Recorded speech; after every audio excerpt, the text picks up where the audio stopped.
Hədis deyimsə. Deyir, əgər şəhvət hissi ilə üzbəüz qaldın, Allah deyib olmaz o. Və mən tərəkəxə xofən minəllah. Dedin, yox, Rəbbim baxır, Allah baxır, ədalət məhkəməsi var. Mən buna tərəf getməyəcəm. Ə'tahu imanən. Allah sənə elə bir iman verər ki, yəcid həlavətən fi qəlbihi. O imanın şirinliyini, ləzzətini qəlbəndə duyarsan. Hələ orada. Çox sadə. Şöşdən qoraq, aha, bu nədir? Hər adam üçün bir sevinc də gəlir, hiss edən bir nədir? Deyini yerəm, o ləzzəti mən sənə verəcəm. Sən çətinlik nə?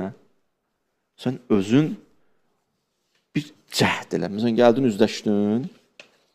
Deyirlər ki, məsələn, belə bir söz deyirlər. Deyirlər ki, qəzəbdə olan ləzzət əfdə yoxdur.